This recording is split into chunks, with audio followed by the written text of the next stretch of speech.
Ladies and gentlemen, this is another episode of Let's Talk About. In this episode, we're going to talk about Raw from September 29th, 2022. And this is your boy CL Cool. And it's your boy T-E double Z. Not the double Z. Gotta hit him with the double Z. As a matter of fact, I know he gone, but we gotta hit him with Monday Night Raw. Don't get us copyrighted, man. Hey man, look, the man is gone, and don't get me wrong, I'm happy he gone, but he does have his moments, man. Okay, yeah. He gone, but the machine ain't. Oh yeah, the machine is running live and real. As a matter of fact, the ratings have been up, and USA has been happy. They have stated that they are happy that they are topping, because they were ranging like I think 1.8 to 2 million views, kind of teetering back and forth. They're over the 2 million view mark, and they're keeping that steadily. And it happened, ironically, the show that Triple H took over for the first time after SummerSlam. Wow, right? Wow. You know, it's crazy. Like, you put good television and, you know, good common sense logic that, you know, people want to watch the show. Ladies and gentlemen, take you back to school. Cause and effect. That's what happens. Oh, man. Like, crazy, right? That's all it took. It's all it took. And you know what? It's what people been begging for. Like, I went on Twitter, and if anybody else out there, I know y'all listen to podcasts because obviously you listen to ours. We're one of the best podcasts out there. Thank you. We, you know, we sit there and we fantasy book. And you can go online and you see other people fantasy book. I've seen some crazy storylines booked that I'm like, dang, I wish they would do that on TV. And of course, the old NXT, Triple H took a lot of those elements, and he was making these dream matches and making these dope storylines and everything that people wanted. And of course, they went to the main roster and fell apart because Vince just didn't see it. Now, Triple H gets to carry that vision over and put it on the major scale. And man, you want to segue in it, man? Just it's crazy just how better. Even though to me, Raw can still be a chore because it's 3 hours. There's no talking around it. It's 3 hours, man. You know what I'm saying? But the show has been way much better than it's been, you know, under the Vince McMahon regime. You know, for the last, let's say, probably 10 to 12 years. Yeah. It's been and probably longer than that, because we're talking 12 years. That's around the PG era, so we got to go back further than that. Yeah. So it's just, you don't know what to expect. You're trying to see who's coming back, and you know, the show has been way better. It feels like you have a reason to tune in. That excitement level is back. Like, of course, as a kid, everything is bigger, everything is more exciting because I mean it's new and it's fresh. It's like as you become an adult and you've seen it all, it's like it takes a lot to impress you and then get you to that level again. For the first time in that 10 to 12 years, it feels like we're actually excited to tune in because it's like you don't know what's going to happen. I definitely am. Yeah, you don't know what's going to happen. You know what matchups is going to happen. You don't know. Because, I mean, they're actually giving these guys time to go now. So we having good matches on Raw. And a big example of that is the first match to kick off the show. You have Dolph Ziggler and AJ Styles versus Judgment Day. Man. Okay, see, I feel some type of way about this match. Yeah. Because your boy Ziggler lost. Is that why? Oh, gotta do it to me. That's why. No, and I'm not disrespecting or hating on Ziggler because he's been putting on some great matches at the last couple weeks. You know, been showcased. But you ain't mad because of that. Yeah, I'm mad because of that. Really? And you know, everybody knows Ziggler's gonna be the workhorse, and he gonna work himself into the ground basically for a match to look good. And he did just that.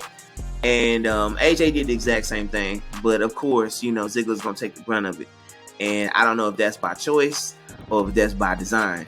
But to me, I believe he was on the verge of having some type of resurgence. Yeah. And it's like, if the guy's going to have a resurgence and to be taken seriously, you know, even with the new booking regime, they still have to realize, okay, yeah, I know he's older and passing the torch is losing to some of the younger talent. I get it. But if we're going to take him seriously, because he don't have that many years left in him. I mean, the man in his 40s now. So if he gonna have a good solid run, we're gonna have to pull the trigger on that at some point, sooner or later. And I thought that's where we was headed. So that's my gripe. I wanted, I don't know. But other than that match was pretty solid. I think went to the right team, especially with Judgment Day going into Clash of the Castle this weekend to go against Edge and Rey Mysterio. They needed that win. I mean, they needed it. I'm still gonna hate on it, but yeah, they needed it. I'm gonna hate on it though. I mean, because let's be honest, like Judgment Day, it's a solid faction, but they have really been just stripped down, especially since Edge left it, and then they hot shotted Finn Balor in it, so they needed a quality win like beating AJ Styles and Ziggler to get ready for that matchup against Edge and Rey at the Clash of the Castle. Speaking of that match, after the match, Judgment Day picks up the mic and calls out Edge and all of that, and Edge comes in and tell him, y'all been under my tutelage or under my leadership, but I haven't taught you everything because I didn't come here alone. And about this segment, Rey and Dominic come behind him with kendo sticks, and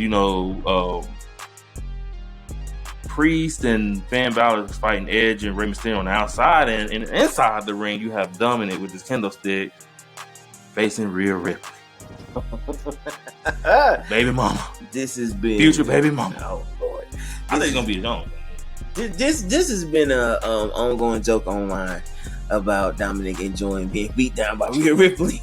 It's some type of weird. He gotta enjoy it because dominatrix. he gave her the candlestick. I mean, he did give her the stick. He gave it to her. I mean, in retrospect, a lot of men would like to give her the stick. But that's another conversation.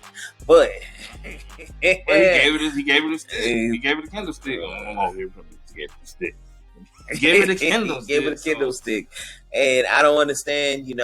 It seems like she's starting to get into his head, and she's got the mind control over him. So, with that so close to Clash of the Castle, and Rey already having to explain himself to Dominic over and over again, they getting frustrated.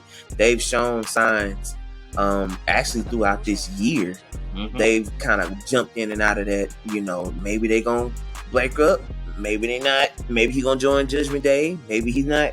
So they've been kind of playing with this, and Judgment Day does need another element to it.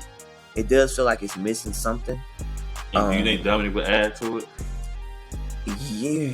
I mean, I just feel like just for this storyline against Rey, yeah. But what happens when they go against somebody else?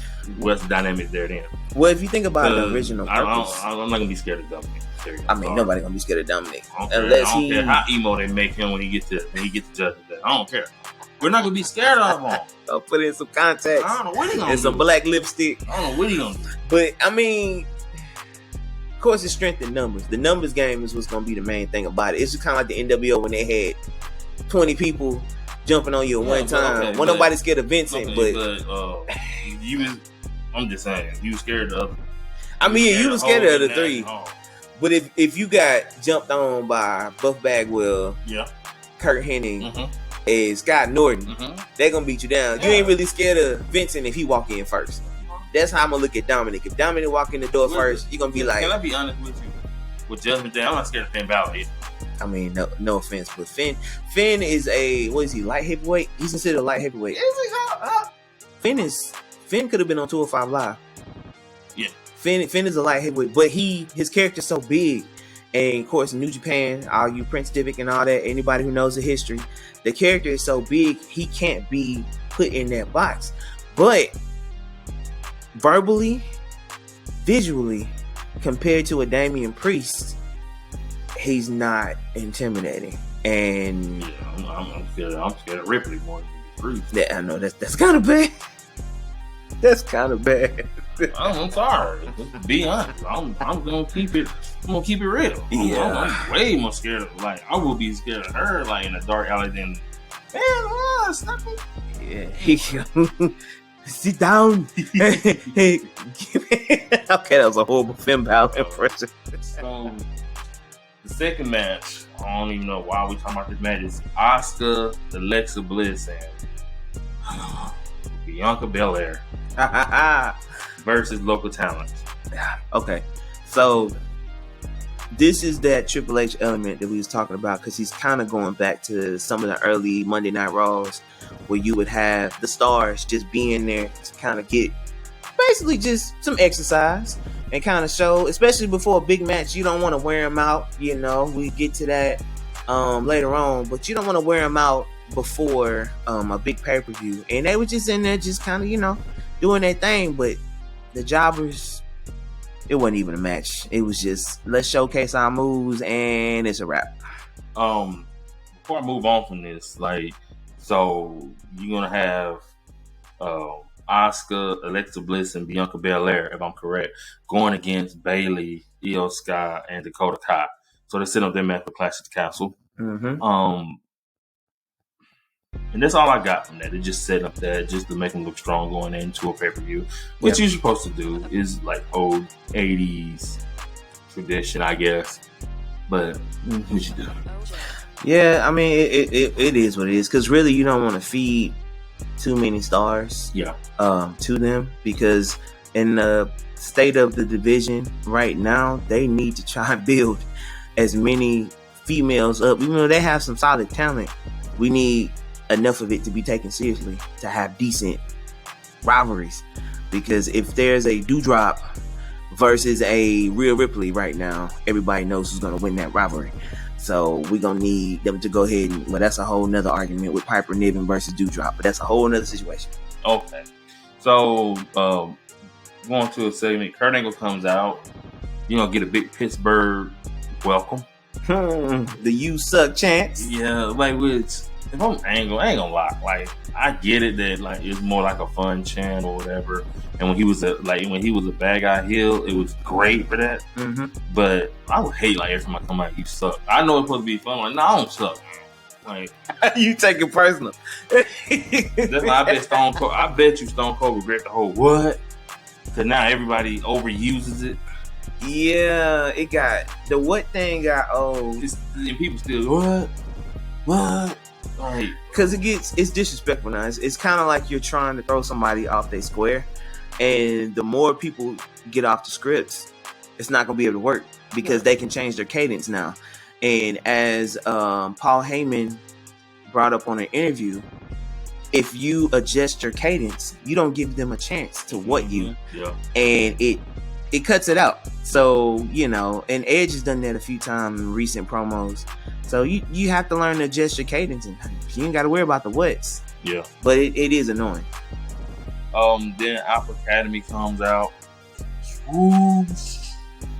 Shoes, please. They try to make Kurt Angle a member. He declines. And the two almost get into it. And then, the boys with them red cups come through. Yeah. We want the smoke. Yeah. And, it turns into a match, which is the first out of two that happens. The two people get into an altercation, and then, it turns into a match. Mm-hmm. This is the first of two on this same show because Jay Uso and Kevin Owens does the same thing. Yeah. But Street Profits win. They actually, to me, they work well together. They do. This the Alpha Academy is I don't know. At first, I questioned it because I felt like they was just trying to put Otis somewhere and put Chad somewhere. But the chemistry, I like it. They have grown as a team, and of course, the Street Profits been a team for a long time. So this was just a good, solid tag team match where everybody kind of showcased their strengths. And I believe the Alpha Academy is Team Angle on a different level. Yeah. And having Kurt mixed up in this kind of brought that feeling to me even more. Because it was older Kurt talking to younger Kurt when Chad was talking. Yeah. So it was. I mean, I like that setup with Chad. With Alpha Academy interrupting Kurt because it made sense to me. It made all the sense. So I did like that aspect of it. And then the shoot off. Shoot. This is good stuff. Yeah. And then afterwards, Street Profits give Angle some liquor. Kurt and Oh yeah, he spit it out like it was like he was allergic. Really, burn this throat up, boy. Bring it on. Then he had to bring out his milk. Yeah, which I did like. It was pretty dope. Callback. Yeah. you know, he's giving it to the fans and all that. That was cool. That was cool. He was in his hometown and he got to have some fun. Okay. It's good to see him in his element. So the next segment I'm going to talk about, well, it's not the segment. I don't think it was the next segment of the show, but Riddle and Seth Rollins. Ooh. That televised split screen segment was great. They had the interview because Corey Graves was asking him about the brawl outside. Mm-hmm. They had like a little brawl outside, and you know he came in to question them about it, and it got personal. Very, very, very, very, very, very personal. I liked it. I liked the intensity. Of course, you know, to get to that personal level, certain words were said about family members and status. Yeah, Riddle telling Seth Rollins that, you know, Bacon Lynn is the man of the relationship. Yeah, and that struck a nerve. Yeah. And then when they shifted gears, of course, you know, Seth had to come at Riddle and his situation at home, and you know, something about his wife, you know, taking the kids and leaving. Yeah, it was it got real. Some explicit words was exchanged back and forth that I didn't expect. Yeah, great segment. You know this. You know what? You know what's crazy about this segment? What? Yeah, I actually want to see the match this weekend. You know crazy, what? Right? You know, that's how you sell a match. That's how you make people want to see the fight. Like, I want to see them tear each other apart. Yeah, because I believe they actually are mad at each other. So exactly, it's crazy how that works. Mm-hmm. In the world of professional wrestling, right? Convinces that suspend like disbelief. Like I'm thinking right now, like what if Vince would have got caught, you know, using his company money to pay off women 10 years ago? Would this? What would this company look like? Man, ain't no telling think what about, we look like think now. about if you let's take it back for a minute, just for a little minute. Like we ain't gotta spend too much time on this. Let's take it back 10 years ago to 2012, and who's on that roster in 2012? And let's say Triple H, because how long had Triple H been running NXT? Good while, right? Yeah, he been running for years. Good while. Let's imagine what Raw would look like 2012. Man, that whole, I mean, because you still had younger Cody Rhodes, you still had Sandow, you still had Cena was still active. You had a younger Ziggler. He was still getting pushed and primed. You had Punk. Well, Punk was on his way out, but I don't think he would have been on his way out at that time if things had changed. Exactly what I'm saying. You had Gallows still around. You had Big Show was kind of in and out. Yeah. Kane was still around. Mark Henry. You Sheamus. You had a solid roster, and it would have been interesting. And Triple H was kind of still active too. Yeah. Anyway. And this is, you know, pre the Sting situation and all of that. So imagine how different that would have been. Yes, sir. If it didn't turn into a WCW versus WWE penis measuring contest. Yeah. Because to me, them losing the way they did at WrestleMania was kind of like Vince putting that final nail in the coffin. Like, okay, I'm gonna beat the last individual in WCW that held the flag, and that was true to WCW to the end. It's like I'm gonna beat him fair and square and everything. Yep. And then having DX and the NWO come out and muddy the water, but I believe all that would have been different if Vince disappeared years ago. Right. So we got The Miz versus Lashley. Miz coming to the ring. Backstage, I think he thinks he saw Dexter Lumis, but he's just a security guard. Which is crazy because, like, you know, you find out that Dexter Lumis had made bail or they released him or whatever. First of all, I'm gonna say, what happened to The Miz, man? 'Cause he ain't talking.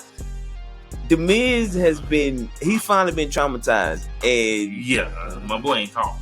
I'm gonna give it to Dexter because the way he sells this character, the eyes, Like somebody looked at him one day and said, "You make the perfect Psycho," because if you remember in Impact, he was Sam Shaw, and he was a similar character, stalker character, and same look with the eyes and all that. It's like the dude naturally looks like he got bodies in the basement.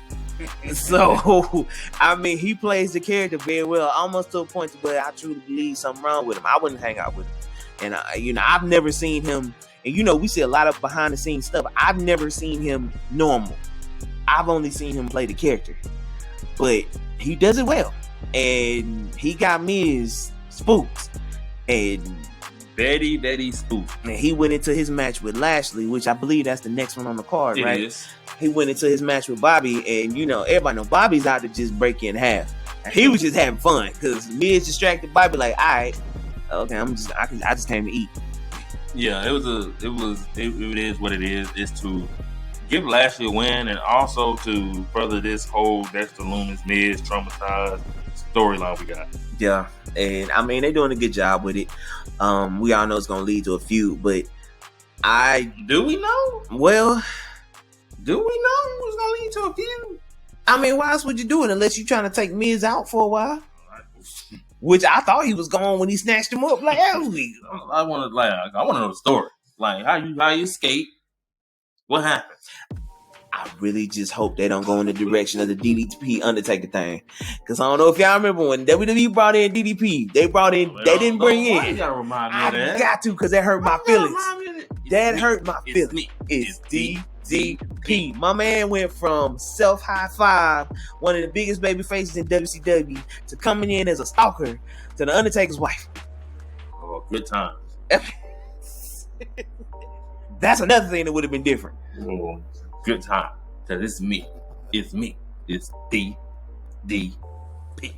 Now I ain't gonna lie. The actual I Like Me gimmick with the smile, that had me laughing for a little bit. That was funny. Yeah. But yeah, I hope they don't go that route and have him stalking Maurice. I don't think that. And all of that. Well, I didn't even think about that. Yeah, because I mean, I would stop. Just like who was it? Was it the Fiend? No, I wouldn't for real. I was about to say, what? She gets stalked up, like she get grabbed up or something. Didn't that guy? No, I was playing. It ain't cool, didn't do it. Yeah, your boy CL cool didn't do it. But Bray Wyatt went in their house, remember? Yeah, he went in their house, had the little Fiend doll in the crib, So, hey, Bray Wyatt. Hearing the rumors, man. Hearing the rumors. Ooh, it creepy. Hearing the rumors. Rumor has it he got on the plane. Ooh. He got on the plane. Wee. So hey, hey, if all is true, because this week's SmackDown's taped, because they all headed over there, if not already over there now. Yeah. So, who knows? Okay. So next segment.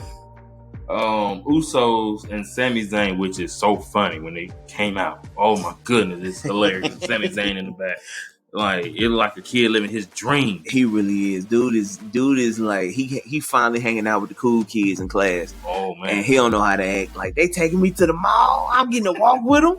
Oh, yeah. Hey, you can tell he don't belong, but man, more obvious than anything. But anyway, Kevin Owens come out to interrupt. He tells the Usos, tell your cousin that I still don't own them. You know what I'm saying? And tell Sami Zayn that the Usos and the Bloodline, they're embarrassing him and making him look bad. And Sami Zayn like, you know what, you just, you know what you're talking about. And Jey Uso, says he wants to, what's up? And to Kevin Owens. And this Kevin Owens says, this we drop the mics and get a rep, and they go into a match. Mm-hmm.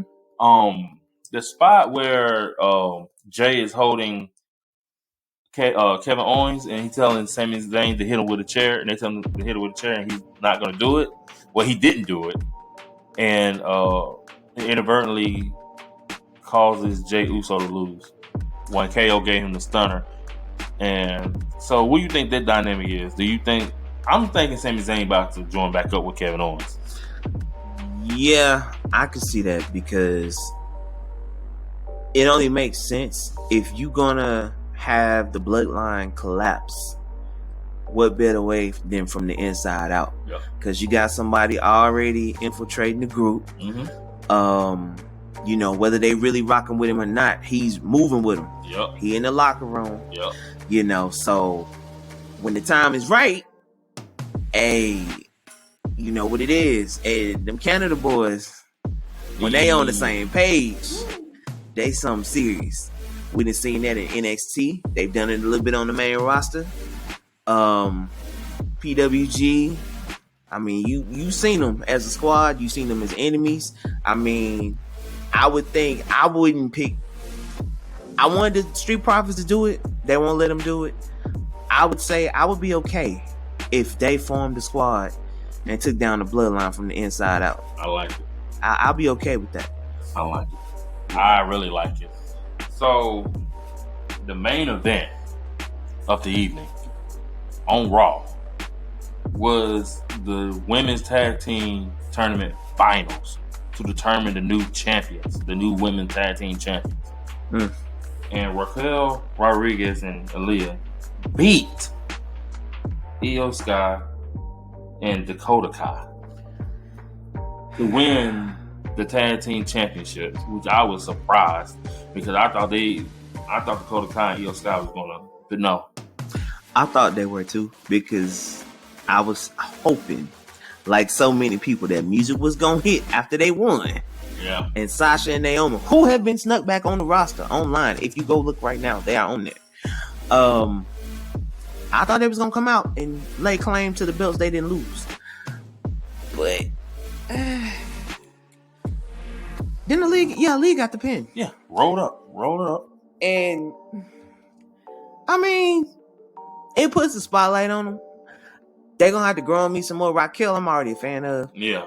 Aaliyah, I haven't really been behind her. She's good looking.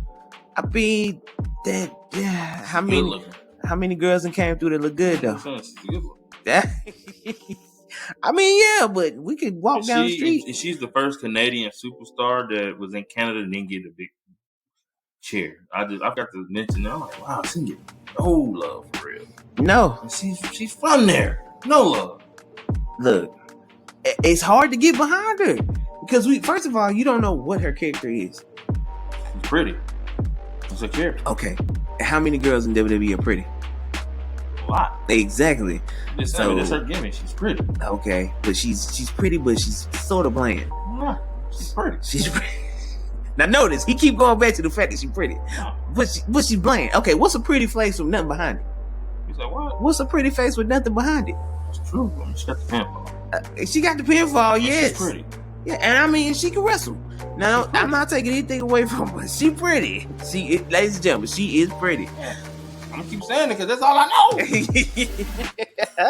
Again, that proves my point. She pretty. Yeah. But you gotta give her she kind of like a creative wrestler. Like you created her and you do no moves. You ain't. or you created a wrestler. Y'all just gave her the basics. Dang. We ain't even gonna do the modern day creation. Like you tried to create a Carmella, and you created her without the Carmella moonwalking crap that she does.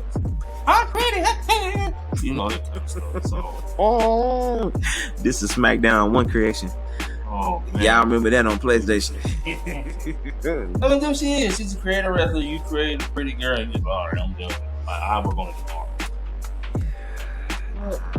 That was the main event, and the girls came out and put them on the show. You know what I'm saying? It was a good main event, and congratulations to them, by the way.